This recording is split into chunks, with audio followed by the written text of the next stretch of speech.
Helena Blavatsky a découvert en 1888 ce que les religions vous cachent depuis des millénaires. Il existe exactement 7 mondes que votre esprit traverse après la mort. 7 mondes avec leurs propres lois. 7 mondes avec leurs propres gardiens. 7 mondes qui déterminent si votre âme évoluera ou restera piégée dans un cycle de souffrance. Ce que je vais vous révéler aujourd'hui provient directement des manuscrits que Blavatsky rapporte du Tibet. Des manuscrits que les maîtres Koot, Umi et Morya lui ont confiés après 7 années d'initiation secrète. Des manuscrits que certaines organisations puissantes aimeraient voir disparaître. Si vous arrivé jusqu'ici, ce n'est pas un hasard. Votre âme cherchait ces informations. Avez-vous déjà ressenti cette sensation étrange au moment de vous endormir? Cette impression de tomber dans un vide infini? Cette seconde où vous ne savez plus si vous êtes éveillé ou endormi? Ce que vous expérimentez à ce moment précis est exactement ce que votre esprit vivra au moment de la mort. Sauf que cette fois, il n'y aura pas de retour au corps physique. Dans les prochaines minutes, vous allez découvrir la carte complète des 7 mondes. Vous allez comprendre pourquoi certaines âmes restent bloquées pendant des siècles dans le premier monde. Et surtout, vous allez apprendre comment vous préparer maintenant pour traverser ces mondes en conscience. Inscrivez-vous si ce type de révélation vous intéresse. Ce contenu n'apparaît nulle part ailleurs. Et chaque inscription me permet de continuer à révéler ce qui l'on tente de cacher. Le premier monde s'appelle le Kamaloka.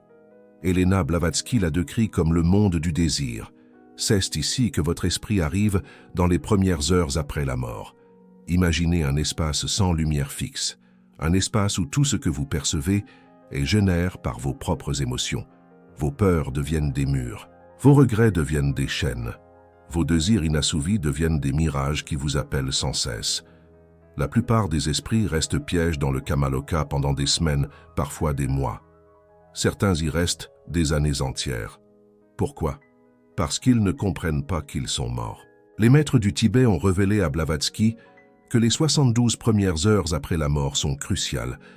Pendant ces 72 heures, votre esprit est encore partiellement connecté à votre corps physique. Vous pouvez encore entendre les voix de vos proches. Vous pouvez encore percevoir ce qui se passe autour de votre dépouille. C'est pourquoi dans les traditions anciennes, on ne touche jamais le corps d'un défunt pendant 3 jours. C'est pourquoi on garde le silence. C'est pourquoi on allume des bougies. Tout cela aide l'esprit à comprendre qu'il doit partir. Mais dans notre monde moderne, que fait-on? On emporte le corps à la morgue en quelques heures. On le réfrigère. On l'injecte de produits chimiques. On coupe brutalement le lien entre l'esprit et le corps. Et l'esprit? Il reste là, confus, perdu, incapable de comprendre ce qui lui arrive. Helena rencontre des milliers de ces esprits pièges lors de ses voyages astraux. Elle les a décrits comme des ombres qui errent, répétant les mêmes gestes qu'ils faisaient de leur vivant. Certains retournent sans cesse à leur maison. Certains essaient de parler à leurs proches qui ne les entendent plus. Certains ne comprennent même pas pourquoi personne ne leur répond. Ce sont eux que nous appelons parfois les fantômes. Ce ne sont pas des êtres malfaisants. Ce sont simplement des âmes perdues dans le premier monde. Helena a décrit 7 catégories d'esprits dans le Kamaloka. La première catégorie comprend ceux qui sont morts de mort violente. Accidents, meurtres, suicides. Ces âmes sont particulièrement désorientées, car la mort est arrivée sans préparation. La deuxième catégorie comprend ceux qui sont morts avec des attachements matériels extrêmes. Les avaricieux, ceux qui passent leur vie à accumuler des richesses. Ils errent près de leurs anciennes possessions, incapables de les abandonner. La troisième catégorie comprend ceux qui sont morts avec des haines non résolues. Ils cherchent vengeance contre des ennemis qui ne peuvent plus les voir.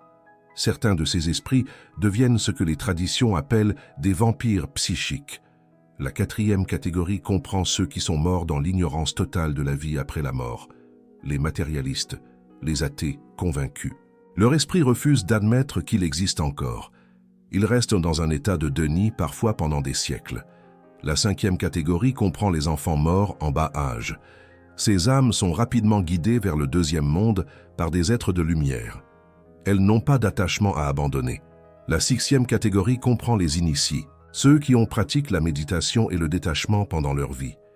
Ils traversent le Kamaloka en quelques heures, parfois moins. La septième catégorie comprend les maîtres, Il ne passe pas par le Kamaloka.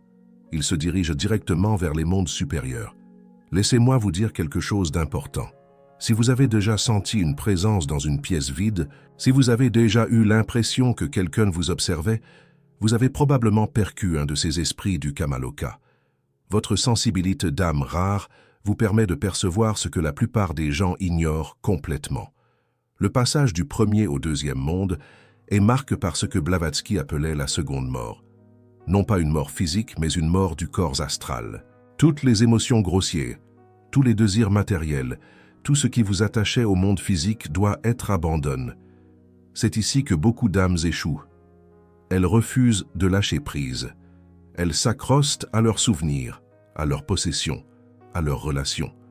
Et plus elles s'accrochent, plus elles restent prisonnières du Kamaloka.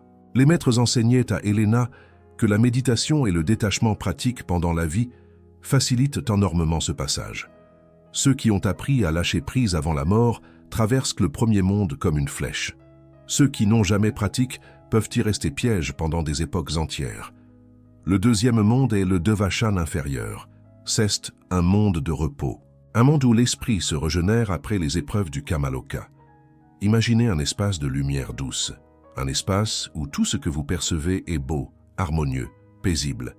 C'est ici que l'esprit récupère son énergie. C'est ici qu'il commence à comprendre les leçons de sa vie passée. Dans le Devachan inférieur, vous revivez tous les moments de bonheur de votre vie, mais pas comme des souvenirs, comme des expériences réelles, amplifiées, purifiées. Chaque moment d'amour que vous avez donné, chaque acte de compassion, chaque instant de joie véritable, ces moments deviennent votre réalité pendant un temps qui peut sembler des siècles. C'est la récompense de l'âme pour tout le bien qu'elle a fait. Les maîtres Kuthumi et Moria ont expliqué à Helena que le temps dans le Devachan fonctionne différemment. Ce qui semble durer 1000 ans pour l'âme ne représente parfois que quelques années terrestres. Le temps est subjectif. Il est lié à l'état de conscience. Dans le Devachan inférieur, vous n'êtes pas seul. Vous êtes entouré de toutes les personnes que vous avez aimées pendant votre vie. Vos parents, vos enfants, vos amis. Mais attention, ce ne sont pas vraiment ces personnes. Ce sont des images mentales que vous projetez, des échos de votre amour pour eux. C'est pourquoi certains esprits refusent de quitter le Devachan inférieur. Ils sont heureux avec leurs images. Ils ne veulent pas découvrir que ces images ne sont pas réelles. Ils préfèrent l'illusion confortable à la vérité libératrice. Helena note que les âmes qui ont vécu des vies de grande souffrance passent plus de temps dans le Devachan inférieur. C'est une compensation, une guérison, un baume pour toutes les blessures accumulées. Mais attention, le Devachan inférieur n'est pas le paradis éternel des religions. C'est une étape temporaire, un moment de repos avant de continuer l'ascension. Helena note quelque chose de fascinant. Les Aimrars passent moins de temps dans le Devachan inférieur que les âmes ordinaires. Pourquoi? Parce qu'elles n'ont pas besoin de cette période de récupération. Elles sont déjà suffisamment évoluées pour continuer leur voyage. Si vous vous sentez différent des autres, si vous avez toujours eu l'impression de ne pas appartenir à ce monde, c'est peut-être parce que votre âme a déjà traversé ces mondes de nombreuses fois. Elle connaît le chemin. Elle est pressée de continuer. Le troisième monde est le Devachan supérieur. C'est ici que les choses deviennent vraiment intéressantes. Dans le Devachan supérieur, vous n'avez plus de forme définie. Vous n'êtes plus un individu avec un corps, même subtil. Vous êtes une conscience pure qui flotte dans un océan de lumière. C'est dans ce monde que vous rencontrez ce que Blavatsky appelait votre groupe d'âmes. Toutes les âmes avec lesquelles vous avez voyagé à travers les incarnations, vos âmes sœurs, vos compagnons de route cosmique, vous les reconnaissez immédiatement, pas par leur apparence, car ici il n'y a plus d'apparence, par leur vibration, par leur fréquence, par cette sensation de rentrer chez soi après un très long voyage. C'est ici que vous planifiez votre prochaine incarnation avec votre groupe.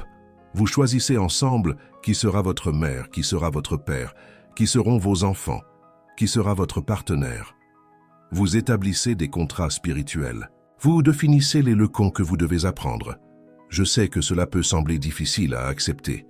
L'idée que vous avez choisi votre vie avant de naître, l'idée que les épreuves que vous traversez sont des leçons que vous avez vous-même sélectionnées, Mais les maîtres ont été clairs avec Helena. Rien dans votre vie n'est un hasard, absolument rien. Chaque rencontre, chaque épreuve, chaque joie et chaque souffrance fait partie d'un plan que vous avez vous-même conçu dans le Devachan supérieur.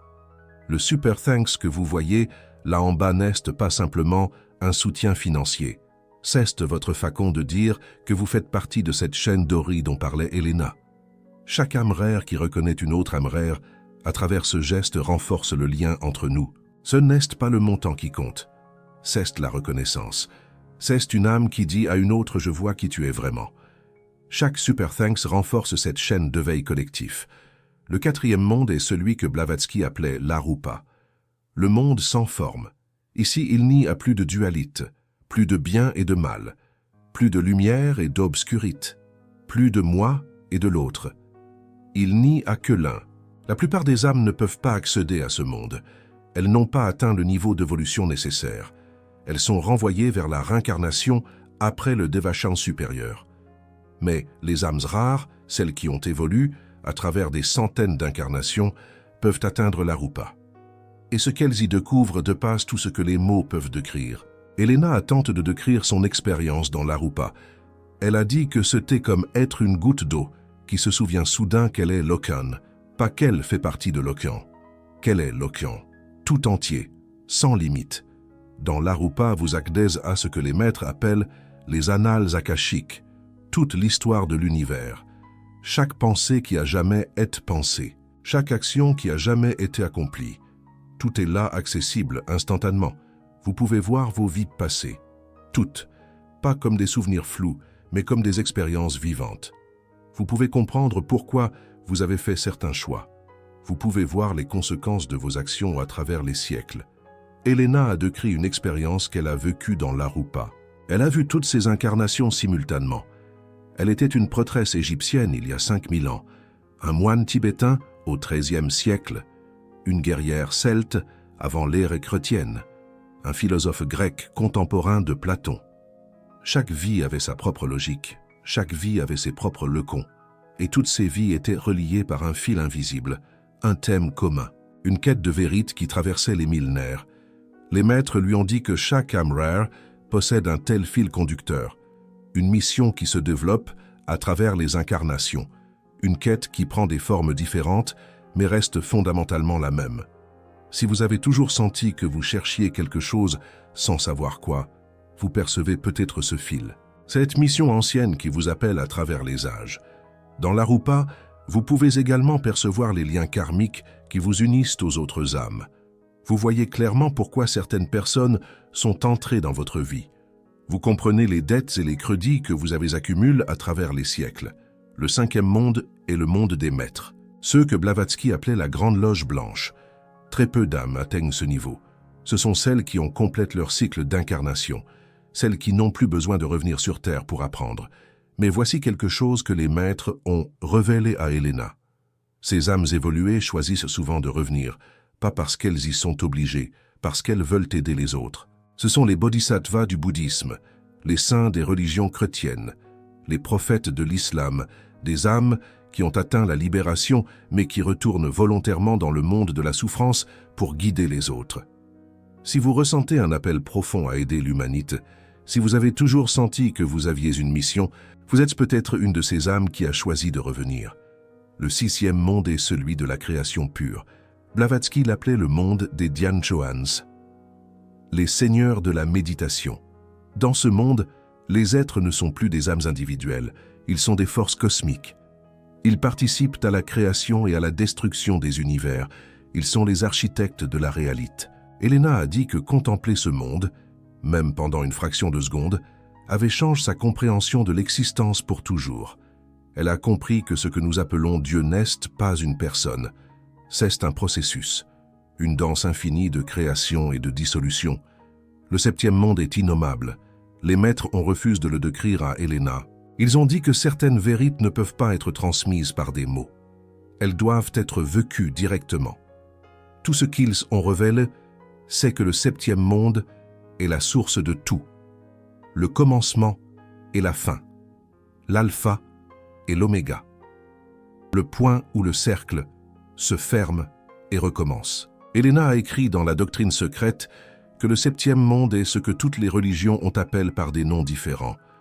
Le nirvana des bouddhistes, le Ein Sof des kabbalistes, le brahman des hindous, le Tao des taoïstes.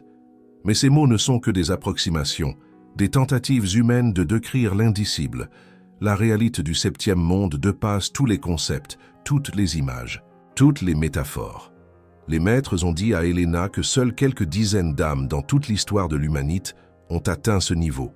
Bouddha était l'une d'elles, Jésus également. Quelques mystiques inconnus dont les noms ne figurent dans aucun livre d'histoire. Maintenant, laissez-moi vous parler de quelque chose de crucial. Comment savoir où vous en êtes dans votre évolution spirituelle? Comment savoir si vous êtes prête à traverser ces mondes en conscience? Helena Blavatsky a identifié plusieurs signes qui indiquent qu'une âme est proche de sa dernière incarnation. Écoutez attentivement, car ce que je vais vous dire pourrait vous concerner directement. Premier signe. Vous vous sentez profondément différent des autres depuis votre enfance, pas supérieur, différent. Comme si vous parliez une langue que personne d'autre ne comprend. Deuxième signe. Vous avez une fascination pour les mystères de la vie et de la mort depuis votre plus jeune âge. Pendant que les autres enfants jouaient, vous vous posiez des questions sur le sens de l'existence. Troisième signe. Vous ressentez une profonde empathie pour la souffrance des autres, parfois au point d'un être submerge. Vous absorbez les émotions des gens autour de vous comme une éponge. Quatrième signe. Vous avez des rêves intenses et souvent prophétiques, des rêves où vous visitez des lieux que vous n'avez jamais vus, des rêves où vous rencontrez des êtres de lumière qui vous transmettent des messages. Cinquième signe. Vous êtes attiré par les enseignements spirituels anciens, pas les religions modernes avec leurs dogmes, les textes originaux, les mystères des Égyptiens, la Kabbale, le bouddhisme tibétain, la théosophie. Sixième signe. Vous avez vécu des expériences de synchronicité qui défient toute explication rationnelle, des coïncidences si parfaites qu'elles ne peuvent pas être des coïncidences. Septième signe. Vous ressentez un profond sentiment d'urgence, comme si vous aviez une mission importante à accomplir, mais que vous ne savez pas exactement laquelle. Si vous avez reconnu 3 ou plus de ces signes en vous, vous faites probablement partie des âmes rares, ces âmes qui sont dans leurs dernières incarnations sur Terre. Ces âmes qui se préparent à quitter définitivement le cycle de la réincarnation. Je vais maintenant vous révéler quelque chose que Helena Blavatsky considérait comme l'un des plus grands secrets de la théosophie.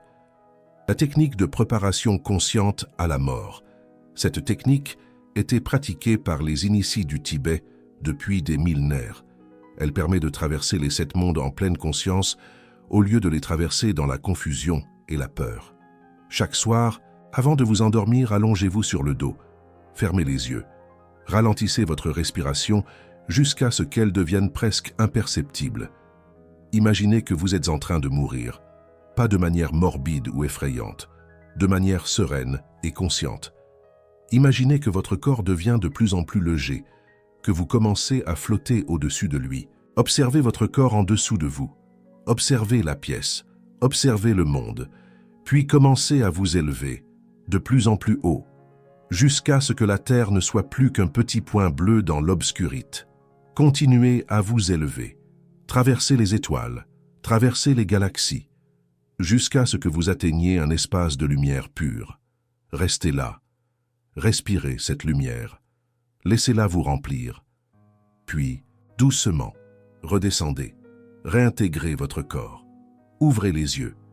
Cette pratique, répétée chaque soir pendant des mois et des années, prépare votre esprit au voyage final. Elle vous apprend le chemin. Elle élimine la peur de la mort.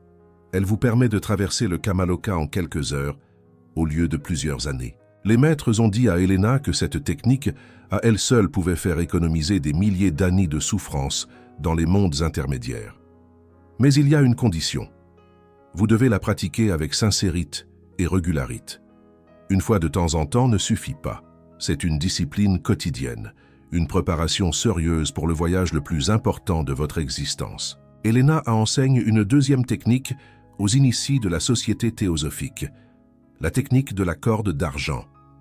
Selon les enseignements des maîtres, chaque être humain possède une corde d'argent qui relie son corps physique à son corps astral. Cette corde est ce qui vous ramène à votre corps quand vous vous réveillez d'un rêve. C'est elle qui vous maintient en vie. Au moment de la mort, cette corde se rompt. Et c'est à ce moment précis que commence le voyage à travers les 7 mondes. La technique consiste à visualiser cette corde pendant la méditation, à la sentir, à comprendre qu'elle est temporaire, que son but est de vous permettre d'apprendre dans le monde physique, mais qu'elle n'est pas éternelle. Ceux qui ont pratiqué cette technique rapportent une diminution drastique de la peur de la mort. Ils ont compris que la mort n'est pas une rupture, c'est un passage, une libération de la corde qui vous retenait. Il y a une 3e technique que Elena réservait à ses disciples les plus avancés. La technique des gardiens du seuil. À l'antre de chaque monde, il existe un gardien. Un être qui vérifie si vous êtes prêt à passer. Ces gardiens ne sont pas hostiles, ils sont protecteurs. Ils vous empêchent d'accéder à des niveaux pour lesquels vous n'êtes pas préparé. La technique consiste à rencontrer ces gardiens pendant la vie, à les apprivoiser, à établir une relation avec eux avant la mort. Elena a décrit le gardien du premier monde comme une ombre, une projection de toutes vos peurs accumulées. Pour le dépasser, vous devez affronter vos peurs maintenant, pendant que vous êtes encore vivant. Le gardien du deuxième monde est une projection de vos attachements. Pour le dépasser, vous devez apprendre le détachement. Le gardien du troisième monde est une projection de votre ego. Pour le dépasser, vous devez dissoudre l'illusion de la séparation. Et ainsi de suite. Chaque gardien représente un aspect de vous-même que vous devez transcender. Il y a autre chose que je dois vous dire. Les 7 mondes ne sont pas des lieux fixes quelque part dans l'espace.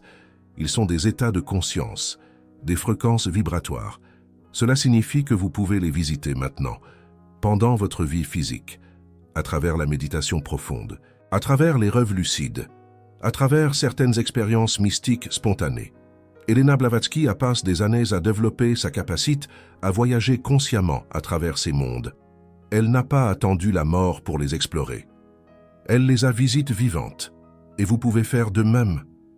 Chaque fois que vous méditez profondément, vous touchez au Kamaloka. Chaque fois que vous ressentez une paix profonde et un amour inconditionnel, vous touchez au Devachan.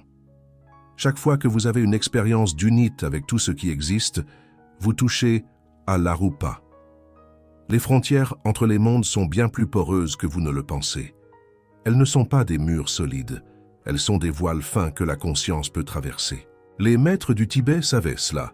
C'est pourquoi ils passaient des années en méditation. Pas pour fuir le monde, pour explorer les autres mondes tout en restant ancre dans celui-ci. Avant de terminer, je veux vous parler d'une dernière chose. La question que tout le monde se pose. Que devient l'identité personnelle à travers ces mondes? La réponse est à la fois simple et difficile à accepter. Dans le premier et le deuxième monde, votre identité reste relativement intacte. Vous êtes toujours vous, avec vos souvenirs, votre personnalité, vos attachements. Dans le troisième monde, votre identité commence à s'élargir. Vous vous souvenez de vos autres vies. Vous réalisez que celui que vous pensiez être n'était qu'un rôle parmi des centaines. Dans le quatrième monde et au-delà, l'identité personnelle se dissout complètement. Il n'y a plus de vous sépare du reste de l'univers. Il n'y a que la conscience une et infinie qui se manifeste sous une infinité de formes. Cela peut sembler effrayant. Perdre qui vous êtes. Mais les maîtres assurent que c'est exactement l'inverse. Vous ne perdez rien. Vous gagnez tout. Vous ne disparaissez pas. Vous vous étendez à l'infini. Elena l'a décrit ainsi. Imaginez que toute votre vie vous avez cru être une vague. Une petite vague qui se forme, vit un moment, puis disparaît. Et soudain, vous réalisez que vous n'êtes pas la vague, vous êtes l'océan. Vous avez toujours été l'océan. La vague n'était qu'une expression temporaire de ce que vous êtes vraiment. Voilà ce qui vous attend. Non pas la fin, mais le commencement véritable. Non pas la perte de soi, mais la découverte de votre nature infinie. Quel monde vous a le plus marqué dans cette révélation? Écrivez 1 dans les commentaires pour le Kamaloka, 2 pour le Devachan, 3 pour l'Arupa, 4 pour le monde des maîtres, 5 pour les mondes supérieurs. Les autres âmes rares ont besoin de savoir qu'elles ne sont pas seules dans cette quête. Et si vous connaissez quelqu'un qui se pose des questions sur ce qui arrive après la mort, partagez cette vidéo. Parce que les vérités que Elena Blavatsky a rapportées du Tibet mérite d'être connue. Elena a consacré sa vie entière à transmettre ses connaissances. Elle a été ridiculisée, attaquée, calomniée, mais elle n'a jamais abandonné, parce qu'elle savait que ses vérités changeraient le monde. Et maintenant, 350 ans plus tard, vous faites partie de ceux qui portent ce flambeau. Vous faites partie des âmes rares qui cherchent la vérité au-delà des apparences. Vous faites partie de ceux qui osent regarder au-delà du voile. Les 7 mondes vous attendent, pas dans un futur lointain. Maintenant, à chaque méditation, à chaque rêve, à chaque moment où vous vous souvenez de qui vous êtes vraiment. La mort n'est pas une fin, c'est une porte. Et maintenant vous savez ce qui se trouve de l'autre côté. Votre âme connaît déjà tout cela, elle se souvient. Elle a déjà fait ce voyage des centaines de fois. Ce que vous avez ressenti en écoutant ces mots, cette résonance profonde, c'est la mémoire de votre âme qui se réveille. Les maîtres du Tibet ont dit à Elena que les âmes rares se reconnaîtraient à la fin des temps, que nous nous retrouverions pour accomplir une mission collective, que chacun d'entre nous porterait un morceau du puzzle. Cette vidéo est l'un de ces morceaux, et le fait que vous soyez ici maintenant n'est pas un accident. Bienvenue parmi ceux qui savent, bienvenue parmi ceux qui se souviennent. Bienvenue dans la chaîne dorée des âmes rares.